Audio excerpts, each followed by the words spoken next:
Hello student, आज फिर से आप लोगों का स्वागत है एक नए से वीडियो में। आज हम लोग जानने वाले हैं क्लास 10th के फिजिक्स चैप्टर 6, जिसका नाम है ऊर्जा के स्रोत, सोर्सेस ऑफ एनर्जी। समझ गए ना? तो आज की क्लास में मेरे भाई हम पूरे अपने ऑब्जेक्टिव क्वेश्चन को लगाएंगे एकदम अच्छा तरीका से, और हर एक क्वेश्चन को मेरे भाई अच्छा तरीके से हम लोग करते चलेंगे। समझ आएंगे ना? ये मेरे भाई भी चैप्टर हमारा 2 पार्ट में होने वाला है। पूरा मेरे भाई इसमें क्वेश्चन लगभग 40 प्लस है हमारा, जिसमें से हर एक वीडियो में मेरे भाई 20 या 22 क्वेश्चन करेंगे। मतलब 2 वीडियो में मेरे भाई इस चीज को हम लोग भी क्या करेंगे, दे एंड करेंगे अच्छा तरीके से समझते हुए। समझ आएगा ना? तो चलिए चलते हैं मेरे भाई, हम लोग जल्दी से अपने क्लास को स्टार्ट करते हैं और हर एक क्वेश्चन को मेरे भाई अच्छा तरीका से हम लोग करते हैं। समझ गए ना? तो चलिए चलते हैं मेरे भाई, हम लोग हर एक क्वेश्चन को अच्छा तरीका से लगाते हैं और समझते हुए मेरे भाई हर एक क्वेश्चन को करेंगे। समझ गए? आई होप कि मेरे भाई डेली की क्लास आपको अच्छा तरीका से समझ में आता होगा। तो प्लीज़ मेरे भाई, अगर कुछ अच्छा लगता है तो प्लीज़ मेरे भाई एक लाइक कमेंट शेयर सब्सक्राइब करते रहिएगा और अपने दोस्तों में मेरे भाई खूब शेयर करते रहिएगा। तो चलिए चलते हैं अपनी क्लास को मेरे भाई जल्दी से हम लोग स्टार्ट करते हैं। चलेंगे, क्वेश्चन देखेंगे और आप लोग भी मेरे भाई कमेंट बॉक्स में आंसर देते चलेंगे। देखेंगे फर्स्ट नंबर क्वेश्चन मेरे भाई, और इसका आंसर जल्दी से बताया जाए। बताया जाए, जैव ऊर्जा में कितनी प्रतिशत मीथेन, सॉरी ये आपका एरर लिखा हुआ है, मीथेन गैस कितनी पाई जाती है, कितना प्रतिशत जैव मात्रा में, जैव ऊर्जा में।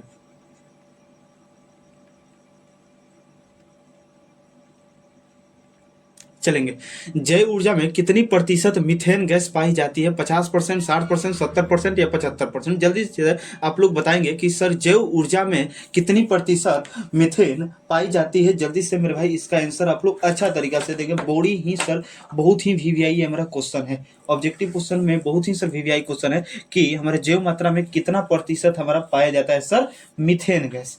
समझ गया ना? तो बताएंगे जल्दी से कितना प्रतिशत पाया जाता है, अच्छा तरीके से बताएंगे कि जैव ऊर्जा में कितनी प्रतिशत मीथेन गैस पाई जाती है। तो सर हमारा 50%, 60%, 70%, मतलब सर ऑप्शन नंबर डी हमारा राइट है। हमें पता है कि सर जैव ऊर्जा में जो हमारा हमारा मीथेन की प्रतिशत मात्रा है सर 75% है। 75% सर हमारा पाया जाता है मीथेन गैस जैव ऊर्जा में। समझ आएगा ना? जैव ऊर्जा क्वेश्चन कुछ एरर लग रहा है, रुक जाइए 1 मिनट। जैव ऊर्जा नहीं सर, जैव ऊर्जा नहीं, जैव गैस, जैव ऊर्जा नहीं जैव गैस है।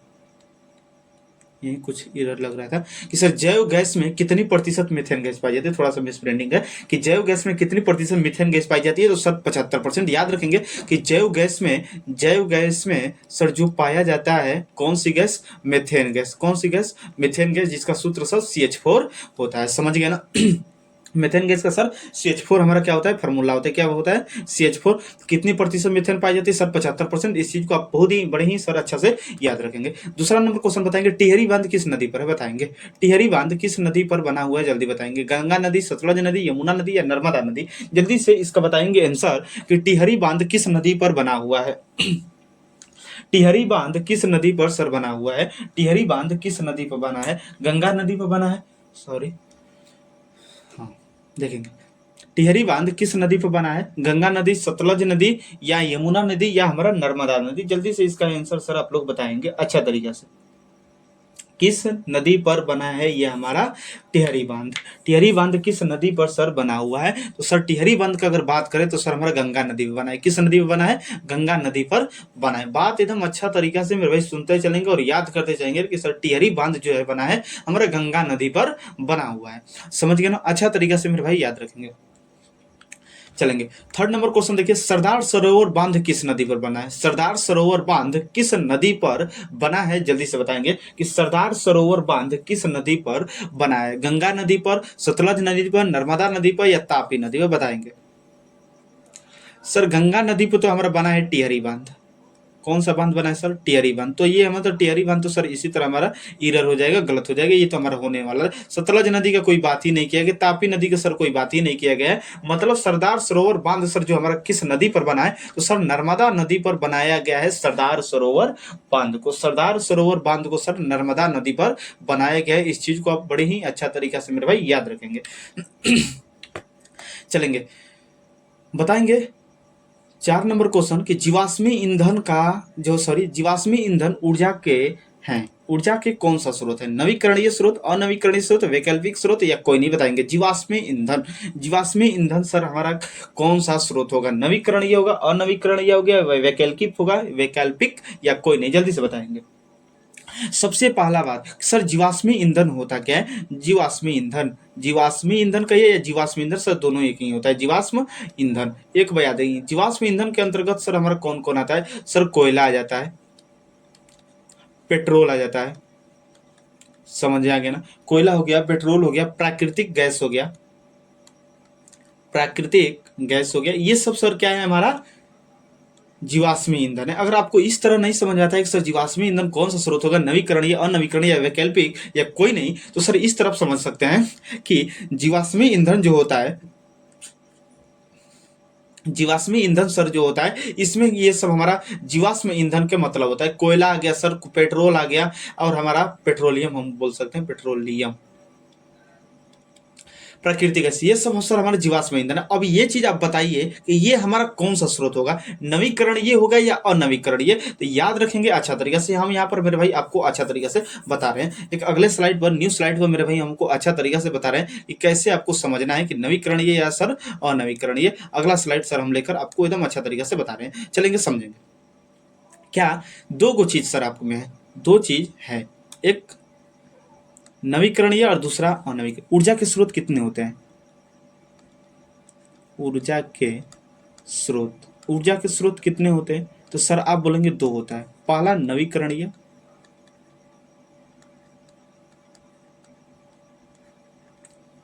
नवीकरणीय स्रोत, और दूसरा होता है हमारा अनवीकरणीय, अनवीकरणीय स्रोत।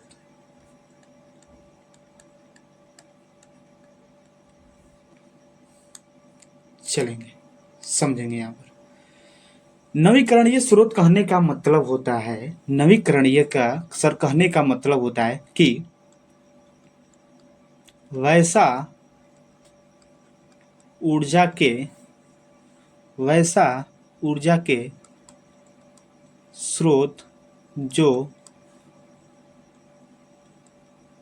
खत्म हो जाने पर उसे पुनः प्राप्त कर सकते हैं। समझ आएगा ना? नवीकरणीय स्रोत कहने का मतलब होता है सर कि वैसा ऊर्जा का जो स्रोत जो एक बार सर जब खत्म हो जाएगा तो उसे पुनः हम क्या कर सकते हैं? प्राप्त कर सकते हैं। जो जिसे पुनः प्राप्त कर सकते हैं वो क्या कहलाता है? नवीकरणीय। एग्जाम्पल से कह सकते हैं सौर ऊर्जा। सौर ऊर्जा क्या हमारा खत्म होगा? नहीं खत्म होगा सर सौर ऊर्जा, समझ आएगा ना? और क्या हो जाएगा? पवन ऊर्जा हो जाएगा, समझ में आ गया ना?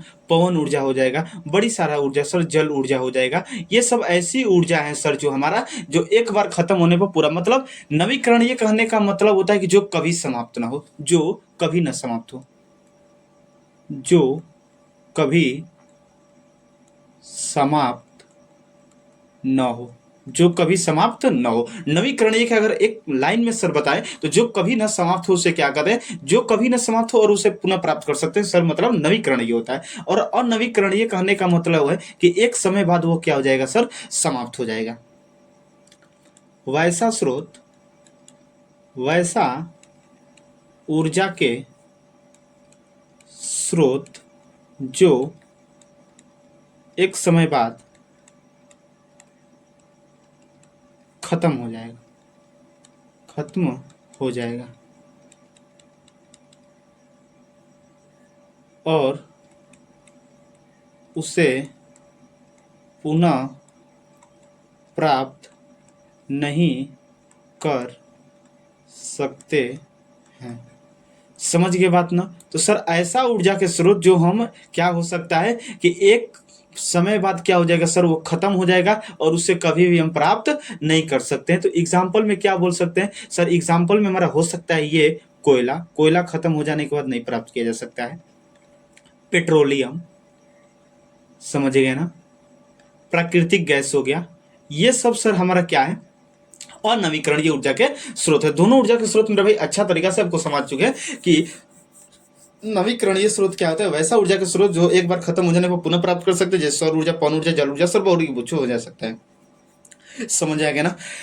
और अनवीकरणीय श्रम कहने का मतलब वैसा ऊर्जा का स्रोत जो एक समय बाद खत्म हो जाएगा और उसे हम कभी भी प्राप्त नहीं कर सकते, जैसे कोयला हो गया, पेट्रोलियम हो गया, प्राकृतिक गैस। सर ये सब हमारा क्या है? अनवीकरणीय स्रोत है। समझ आएगा ना? चलेंगे, अब बताएंगे आप। तो जीवाश्मी ईंधन के रूप में, जीवाश्मी ईंधन ऊर्जा के हैं। तो सर जीवाश्म ईंधन कहने का मतलब होता है कि कोयला हो गया, पेट्रोल हो गया और हमारा प्राकृतिक गैस हो गया, ये सर जीवाश्मी ईंधन है। और ये सबको हमको पता है कि कोयला, पेट्रोल सर अनवीकरणीय स्रोत है। मतलब ऑप्शन नंबर 20 सर हमारा राइट हो जाएगा कि जीवाश्मी ईंधन जो है अनवीकरणीय स्रोत है मेरे भाई। अच्छा तरीका से समझ कर चलेंगे। फिफ्थ नंबर क्वेश्चन बताएंगे। फिफ्थ नंबर क्वेश्चन बताएंगे आप अच्छा तरीका से कि क्या है, प्राचीन काल में उष्मीय ऊर्जा का सबसे अधिक सामान्य स्रोत क्या था? प्राचीन काल में जो पहले जो हमारा काल था उसमें सर उष्मीय ऊर्जा का ऊष्मा प्राप्त करने की सबसे अधिक सामान्य स्रोत हमारा क्या था? जल्दी से इसका आंसर सर आप बताएंगे। घास, लकड़ी, पवन। मतलब पहले लोग क्या करते थे उष्मीय ऊर्जा प्राप्त करने के लिए? उष्मीय मतलब उष्मा प्राप्त करने के लिए पहले के इंसान क्या कर रहे थे? घास जला रहे थे, लकड़ी या पवन या बाता जल, ये सब सर तो पहले हमारा कुछ भी ये नहीं था। लकड़ी का सबसे ज्यादा यूज होता था सर। पहले हमारा लोग क्या करते थे उष्मीय ऊर्जा मतलब ऊर्जा प्राप्त करने के लिए लकड़ी को जलाते थे। मतलब लकड़ी हो जाएगा सर।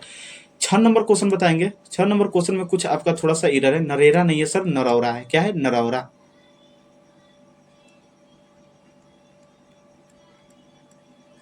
नरौरा नाभिकीय विद्युत संयंत्र किस राज्य में स्थित है? बताएंगे। नरौरा नाभिकीय संयंत्र किस राज्य में? जल्दी से इसका आंसर बताएंगे।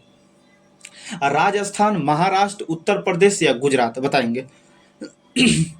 नरौरा नाभिकीय विद्युत संयंत्र किस राज्य में स्थित है? बताएंगे जल्दी से। राजस्थान में है, महाराष्ट्र में है, उत्तर प्रदेश में है या गुजरात में है? जल्दी से बताएंगे।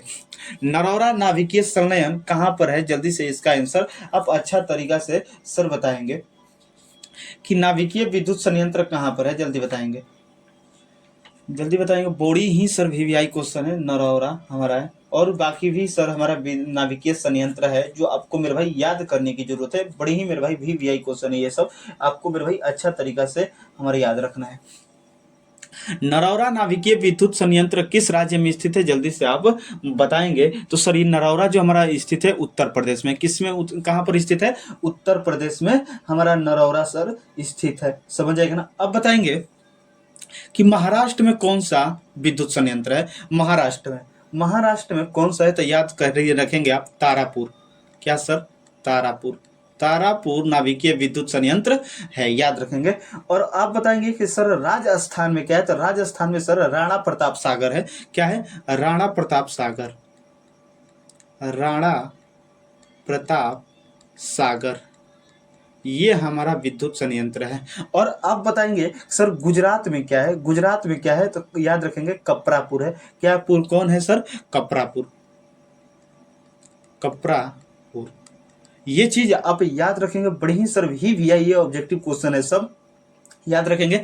और अगर हम बात करें कैगा जो है, कैगा नाभिकीय विद्युत संयंत्र जो है, कैगा नाभिकीय विद्युत संयंत्र है जो सर हमारा कर्नाटक में। कहां पर है? कर्नाटक में। याद रखेंगे किस, कहां पे?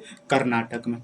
समझ में आ गया ना? तो नरौरा नाभिकीय विद्युत संयंत्र हमारा कहां पर है? नरौरा नाभिकीय विद्युत संयंत्र सर उत्तर प्रदेश में है। याद रखेंगे आप। राजस्थान में राणा प्रताप सागर है, महाराष्ट्र में तारापुर है और गुजरात में कपरापुर है। और कैगा जो है सर, कैगा जो है कर्नाटक में। याद रखेंगे बड़ी ही अच्छा तरीके से, बड़ी ही वीवीआई ये सब सर ऑब्जेक्टिव क्वेश्चन है हमेशा। ये मेरे भाई जो नाभिकीय विद्युत संयंत्र से, नाभिकीय विद्युत संयंत्र से जब ये सब जो क्वेश्चन है हमेशा सर एक या दो क्वेश्चन हमारा हमेशा आता है मेरे भाई। याद रखेंगे अच्छा तरीके से, याद रखेंगे। एक आध क्वेश्चन मेरे भाई नाभिकीय विद्युत संयंत्र से आपसे आता ही है कि ये हमारा कौन विद्युत संयंत्र किस राज्य में स्थित है। समझ के बात ना? अच्छा तरीके से मेरे भाई दिमाग में घुमाते चलेंगे। एक उत्तम ईंधन है, बताएंगे।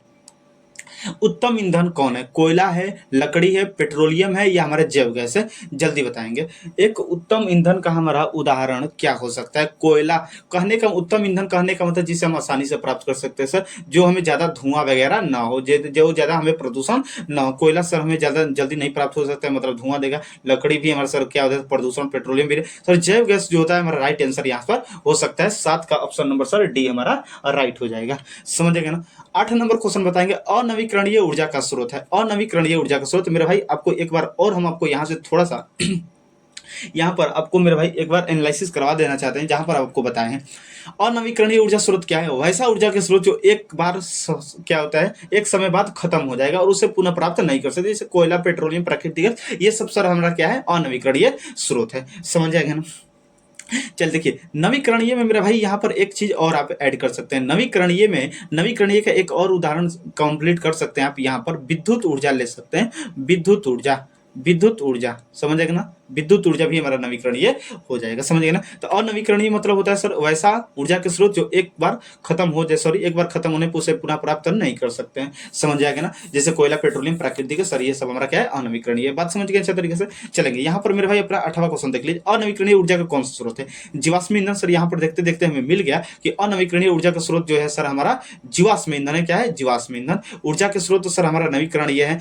पवन ऊर्जा सर हमारा क्या है, नवीकरणीय। विद्युत ऊर्जा सर नवीकरणीय, मतलब ये सब नहीं होने वाला सर। अनवीकरणीय ऊर्जा का स्रोत है मतलब जीवाश्मी ईंधन, मतलब सर जीवाश्म ईंधन याद रखेंगे। जीवाश्म ईंधन के अंतर्गत सर क्या क्या आता है, हमारा कोयला आ जाता है, पेट्रोलियम आ जाता है, और हमारा क्या आ जाता है सर, पेट्रोलियम आ जाता है, और प्राकृतिक गैस आ जाता है। क्या आ जाता है? प्राकृतिक गैस आ जाता है। समझ आएगा ना। चलेंगे 9th नंबर क्वेश्चन बताएंगे, नवीकरणीय ऊर्जा का स्रोत कौन है? आपको मेरे भाई पीछे हम बता चुके हैं, बड़ी ही वीवीआई सर हमारे टॉपिक जो आपको बताएं, बड़ी ही वीवीआई और अच्छा तरीका समझेंगे कि नवीकरणीय ऊर्जा का कौन सा स्रोत होगा। नवीकरणीय सर हमारा सौर ऊर्जा होता है। सही है। कोयला से प्राप्त ऊर्जा नहीं हो पाएगा, प्राकृतिक गैस नहीं हो पाएगा सर। हमारा सौर ऊर्जा क्या हो जाने वाला है, राइट हो जाएगा। सौर ऊर्जा सर हमारा ऑप्शन नंबर बी राइट हो जाएगा। नाभिकीय ऊर्जा याद रखेंगे, अनवीकरणीय। नाभिकीय ऊर्जा अनवीकरणीय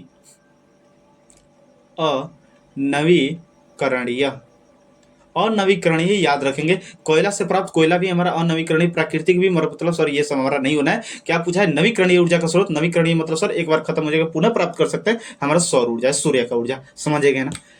10 नंबर क्वेश्चन बताएंगे, बायोगैस का उत्पादन होता है। बायोगैस का उत्पादन कहाँ से होता है? गोबर से, लकड़ी से, कोयला से, या कोई नहीं? जल्दी से बताएंगे बायोगैस हम कहाँ से प्राप्त करते हैं। तो सर बायोगैस जो हम उपयोग करते हैं, कहाँ से हम उत्पादन करते हैं? जो बायोगैस का सर उत्पादन होता है हमारा कहाँ से होता है सर? गोबर से होता है। इस बात को आप याद रखेंगे, बड़ी ही वीवीआई ऑब्जेक्टिव क्वेश्चन है। समझ गए ना। तो 10 का सर ऑप्शन नंबर हमारा ए राइट हो जाएगा। 11 नंबर क्वेश्चन बताएंगे, जीवाश्मी ईंधन का उदाहरण है। बड़ी ही वीवीआई क्वेश्चन जो आपको मेरे भाई बता चुके हैं। जीवाश्मी ईंधन का हमारा उदाहरण क्या है, हम आपको बताएं सर।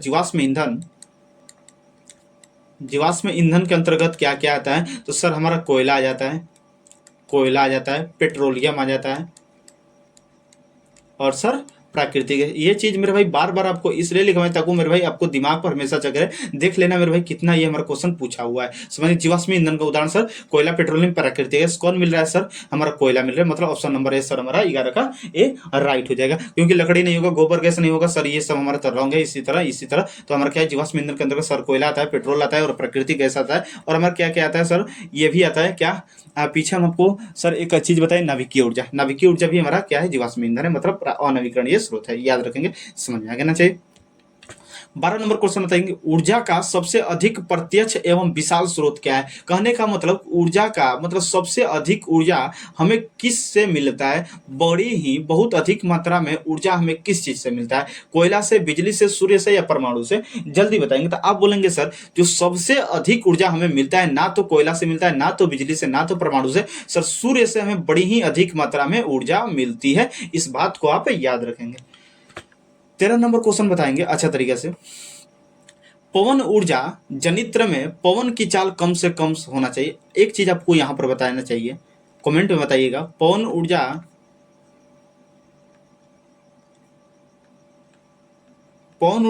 ऊर्जा का कौन स्रोत है?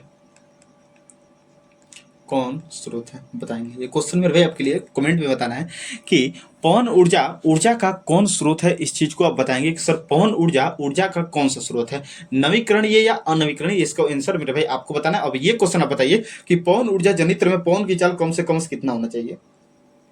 मतलब जहां पर हम किस स्थान पर, इसका क्वेश्चन कहने का मतलब सर कि हम किस स्थान पर, मतलब हवा की चाल कितना होना चाहिए कि हम वहां पर पवन चक्की लगा सकते हैं? 15 किलोमीटर प्रति घंटा, 150 किलोमीटर प्रति घंटा, 1.5 किलोमीटर प्रति घंटा, और 1500 किलोमीटर प्रति घंटा? सर बताएंगे मेरे भाई, बताएंगे इसका आंसर क्या होने वाला है। बहुत ही वीवीआई क्वेश्चन है, और नहीं मेरे भाई होता है तो आज ही के पेपर, आज ही मतलब कहने का मतलब इसी बार सर जो 2024 का पेपर होता है उस क्वेश्चन में देख लीजिए मेरे भाई, क्वेश्चन पूछा हुआ है। समझ आएंगे ना, देख लीजिएगा। कि पवन ऊर्जा जनित्र में पवन की चाल कम से कम कितनी होनी चाहिए, इसका आंसर मेरे भाई आप देंगे, अच्छा तरीका से देंगे, क्या होने वाला है। तो सर आप बोलेंगे कि पवन ऊर्जा जनित्र में पवन की चाल कम से कम सर होना चाहिए 15 किलोमीटर प्रति आवर, 1 घंटा में 15 किलोमीटर की रफ्तार से मेरे भाई चलनी चाहिए हवा को, उसी स्थान पर हम पवन चक्की को लगा सकते हैं, समझ गए ना। तो पवन ऊर्जा जनित्र में पवन की चाल सर जो होता है 15 किलोमीटर प्रति घंटा होता है, इस बात को आप अच्छा तरीका से याद रखेंगे, समझिएगा ना। 14 नंबर क्वेश्चन बताएंगे, गर्म जल प्राप्त करने के लिए हम सौर जल तापक का उपयोग किस दिन में नहीं करते हैं, बताएंगे। गर्म जल प्राप्त करने के लिए हम सौर जल तापक का उपयोग किस दिन नहीं कर, सौर जल करने का मतलब सौर कुकर का बोल सकते हैं, का उपयोग किस दिन में नहीं कर सकते हैं, धूप वाले दिन, बादलों वाले दिन, गर्म दिन या पवनों वाले दिन। तो इस बात को याद रखेंगे सर, गर्म जल प्राप्त करने के लिए हम सौर जल तापक का उपयोग बादलों वाले दिन नहीं कर सकते हैं, क्योंकि सौर कुकर का सर जब हम उपयोग होता है जब तक धूप रहेगा तभी तक सर हम उसका उपयोग कर सकते हैं, लेकिन बादलों वाले दिन में हम किसी भी प्रकार का कुछ नहीं कर सकते। मतलब सर 14 का ऑप्शन नंबर बी हमारा राइट हो जाएगा। मतलब गर्म जल प्राप्त करने के लिए हमें सौर कुकर का जो उपयोग होता है सर हम बादलों के दिन में नहीं कर सकते, क्योंकि धूप सर होता ही नहीं, तो कहां से हम गर्म जल कर सकते हैं, समझिएगा ना। ऑप्शन नंबर सर 14 का बी हमारा राइट होगा, बिल्कुल सर राइट हो जाएगा, समझ आएगा ना। 15 नंबर क्वेश्चन बताएंगे, एक एमडब्ल्यू कहने का मतलब होता है सर मेगावाट, क्या होता है मेगावाट,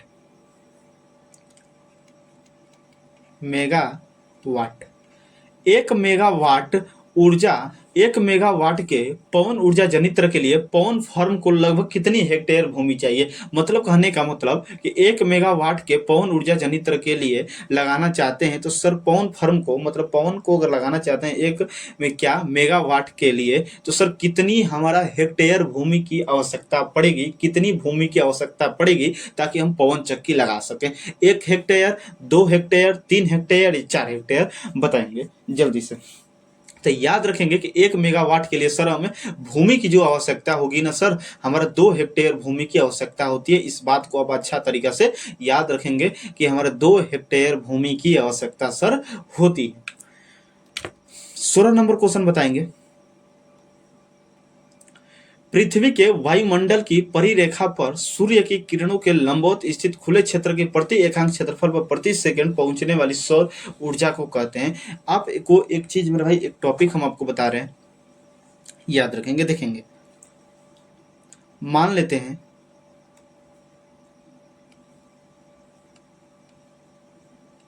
यहां पर ध्यान देंगे, यहां पर एक बार के लिए मान लेते हैं कि ये जो है हमारा ना, इतनी हम एरिया ले रहे हैं, इतनी एरिया जो है 1 मीटर स्क्वायर का, 1 मीटर स्क्वायर का ये हमारा एरिया है, और मान ले रहे हैं यहाँ पर हमारा क्या है, सूर्य है, क्या है यहाँ पर सर, सूर्य है,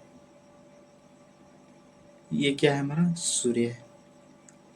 आप एक चीज याद रखेंगे, ये क्या है हमारा, सूर्य है, और ये हमारा 1 मीटर स्क्वायर का कोई सर हमारा ये स्थान है, क्षेत्र है, समझ आ गया ना। आप एक बात समझिएगा, ये एकांक क्षेत्रफल है, एकदम 1 मीटर स्क्वायर वाला है, याद रखेंगे। देखेंगे ये सूर्य से जब प्रकाश आएगा, सूर्य से जब प्रकाश आएगा इस एकांक क्षेत्रफल पर, तो याद रखेंगे अगर 1 सेकेंड में, 1 सेकेंड में जितना सूर्य का प्रकाश एकांक क्षेत्रफल पर पहुंचेगा, कहने का मतलब कि सर प्रति एकांक क्षेत्रफल पर 1 सेकेंड में पहुंचने वाली सौर ऊर्जा को हम नाम देते हैं, एक नाम है सर सौर स्थिरांक।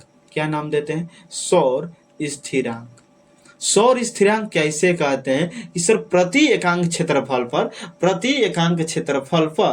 1 सेकेंड में सूर्य से पहुंचने वाली, प्रति एकांक क्षेत्रफल पर 1 सेकेंड में पहुंचने वाली सौर ऊर्जा को, सौर ऊर्जा कहने का मतलब सूर्य से ऊर्जा, उसको कहते हैं सर सौर स्थिरांक। इस बात को आप याद रखेंगे कि प्रति एकांक क्षेत्रफल पर 1 सेकेंड में पहुंचने वाली सौर ऊर्जा को सर नाम देते हैं हम सौर स्थिरांक। मतलब 16 का सर ऑप्शन नंबर हमारा ए राइट हो जाएगा, सौर स्थिरांक। तो सौर स्थिरांक क्या होता है कि प्रति एकांक क्षेत्रफल पर 1 सेकेंड में पहुंचने वाली सूर्य के प्रकाश को, अब याद रखेंगे यहाँ पर ट्विस्ट है कि एक क्षेत्रफल, एक सॉरी, प्रति एकांक क्षेत्रफल होना चाहिए और 1 सेकेंड होना चाहिए। 1 सेकेंड ही होना चाहिए, इस बात को याद रखेंगे मेरे भाई। 1 सेकेंड के अलावा हमारा कुछ नहीं होना चाहिए, 1 सेकेंड ही यहाँ पर मेरे भाई बड़ी ही बड़ा ये हमारा ट्विस्ट है कि हमारा 1 सेकेंड होना चाहिए। तो प्रति एकांक क्षेत्रफल पर 1 सेकेंड में पहुंचने वाली सूर्य के प्रकाश को सर हम कहते हैं सौर स्थिरांक। अब याद रखेंगे सौर स्थिरांक का वैल्यू कितना होता है, सौर स्थिरांक का मान कितना होता है, ये क्वेश्चन मेरा है, आप कमेंट बॉक्स में बताएंगे। बड़ी ही वीवीआई सर क्वेश्चन है, बहुत ही वीवीआई क्वेश्चन है कि सौर स्थिरांक का वैल्यू कितना होता है, ये क्वेश्चन मेरे भाई आप कमेंट बॉक्स में बताएंगे।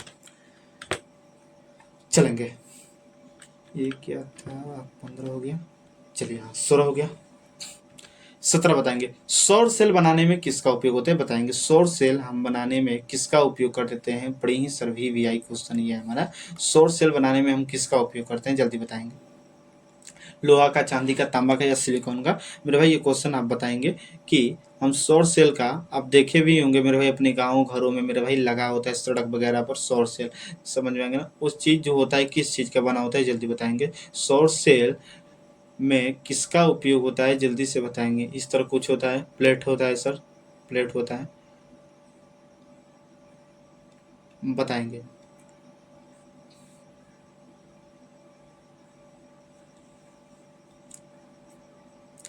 ये जो होता है सर सौर पैनल होता है, जो सौर सेल होता है, इस चीज में किसका उपयोग होता है, किसका उपयोग होता है, इस चीज को बताएंगे। सौर सेल बनाने में किसका उपयोग होता है, जल्दी से आप बताएंगे। तो याद रखेंगे सर सौर सेल में जो हमारा उपयोग होता है ना, हमारा सिलिकॉन का होता है। किसका होता है सर, सिलिकॉन का होता है, सिलिकॉन का होता है हमारा उपयोग सौर सेल बनाने में। इस चीज को आप याद रखेंगे, अच्छा तरीका से याद रखेंगे। 18 नंबर क्वेश्चन बताएंगे अच्छा तरीका से कि मानव निर्मित उपग्रहों तथा अंतरिक्ष अन्वेषक युक्तियां जैसे मार्स ऑर्बिटरों में किसका उपयोग प्रमुख ऊर्जा स्रोत के रूप में किया जाता है। कहने का मतलब है कि जो मतलब जो मनुष्य होते हैं मेरे भाई, कोई कोई आदमी जो होता है जो उपग्रह या अंतरिक्ष पर जाते हैं, तो वह ऊर्जा के स्रोत मतलब किसका उपयोग एनर्जी बनाए रखने के लिए, ऊर्जा स्रोत के लिए क्या लेकर जाते हैं। सौर से, सौर जल तापक, सौर कुकर या कोई नहीं, जल्दी बताएंगे। 18 का तो याद रखेंगे। अब देखे भी होंगे कि मेरे भाई जब क्या होता है, कोई कोई हमारा अंतरिक्ष यात्री मेरे भाई जब जाता है तो क्या करता है कि अपने पीठ पे मेरे भाई, अपने बॉडी पर एक लगा होता है पैनल, उसको कहते हैं मेरे भाई सौर सेल, कि ताकि मेरे भाई हमेशा एनर्जी बना रहता है, बना रहे, उससे मेरे भाई हमें एनर्जी होता है, समझेंगे ना। उससे हम क्या करते हैं, आप लोग घरों में भी देखे होंगे मेरे भाई, सौर सेल से हम अपने किसी भी बल्ब को भी बालते हैं, बांटते हैं, समझ आएगा ना। तो मेरे भाई अपने बॉडी पर सौर सेल को ले जाता है, समझे, जिसका उपयोग मेरे भाई प्रमुख ऊर्जा स्रोत में रूप में किया जाता है। 19 नंबर क्वेश्चन बताएंगे। बांध के द्वार पर स्थापित टरबाइन ज्वारीय ऊर्जा को किसमें रूपांतरित करती है। बड़ी ही वीवीआई क्वेश्चन है कि बांध के द्वार पर स्थापित टरबाइन, कहीं पर भी अगर बांध बना होता है और उस पर मेरे भाई क्या होता है, टरबाइन लगा होता है, तो टरबाइन ज्वारीय ऊर्जा को किसमें रूपांतरित करती है। इस चीज को मेरे भाई अच्छा तरीका से आप बताएंगे, किसमें बदलता है। ज्वारीय ऊर्जा को, टरबाइन जो है ज्वारीय ऊर्जा को किस ऊर्जा में बदलता है, जल्दी बताएंगे। जल्दी बताएंगे कि जो हमारा सर बांध के द्वार पर लगा होता है, बांध के द्वार पर जो टरबाइन लगाते हैं, वो टरबाइन ज्वारीय ऊर्जा को किस ऊर्जा में चेंज करती है, बताएंगे जल्दी से बताएंगे। बांध के द्वार पर स्थापित टरबाइन ज्वारीय ऊर्जा को किसमें हमारा रूपांतरित करती है, पवन ऊर्जा में, विद्युत ऊर्जा में, स्थितिज ऊर्जा में या दृष्ट धारा में, जल्दी से बताएंगे कौन सा हमारा ऑप्शन नंबर होने वाला। तो याद रखेंगे सर ज्वारीय ऊर्जा को जो बदलता है विद्युत ऊर्जा में बदलता है। किस ऊर्जा में बदलता है, विद्युत ऊर्जा में बदलता है, समझ गए बात ना। चलेंगे, एक क्वेश्चन आप बताएंगे, चलिए अगले क्वेश्चन में भाई हम आपको पूछ लेंगे। चलेंगे 20 नंबर क्वेश्चन बताएंगे, बड़ी वीवीआई क्वेश्चन ये, हाइड्रोजन बम किस अभिक्रिया पर आधारित है, बताएंगे। बड़ी ही सर वीवीआई क्वेश्चन है, आपको जितना भी मेरे भाई उतना लगा दीजिएगा, वीवीआई समझेंगे। हाइड्रोजन बम किस अभिक्रिया पर आधारित है, बताएंगे। नाभिकीय विखंडन, नाभिकीय संलयन, दोनों या कोई नहीं, जल्दी से मेरे भाई इसका आंसर आप बताएंगे। हाइड्रोजन बम किस अभिक्रिया पर आधारित है, नाभिकीय विखंडन, नाभिकीय संलयन या दोनों पर या कोई नहीं, जल्दी से बताएंगे किस पर आधारित है, समझ आ गया ना। हाइड्रोजन बम किस अभिक्रिया पर आधारित है, नाभिकीय विखंडन पर आधारित है, नाभिकीय संलयन पर या दोनों या कोई नहीं, जल्दी बताएंगे। याद रखेंगे सर हाइड्रोजन बम जो होता है, हाइड्रोजन बम जो होता है सर हमारा आधारित है किस पर, नाभिकीय संलयन पर, नाभिकीय संलयन पर, इस बात को आप याद रखेंगे। समझ आएगा ना। चलेंगे, चलिए आज हम मेरे भाई हम लोग 20 क्वेश्चन किए। अब आगे से मेरे भाई हम लोग अगले दिन क्लास में करेंगे। समझ में आ गया बात ना। तो आज मेरे भाई पूरे हम टोटल कितना क्वेश्चन किए सर? 20 क्वेश्चन किए। समझ आएगा ना ये बात। ये क्वेश्चन मेरे भाई आप अच्छे तरीके से याद रखेंगे। हाइड्रोजन बम जो अभिक्रिया किस अभिक्रिया पर आधारित है? सर नाभिकीय संलयन पर आधारित होता है। नाभिकीय संलयन पर आधारित होता है। इस बात को आप याद रखेंगे अच्छा तरीका से। तो मेरे भाई आज की क्लास में पूरा हम कितना क्वेश्चन किए मेरे भाई? 20 क्वेश्चन किए। और मेरे भाई अपने कॉन्सेप्ट को भी समझे कि क्या क्या मेरे भाई बीच में आए तो उस क्वेश्चन को बताएं और हम मेरे भाई अच्छा तरीके से जाने भी।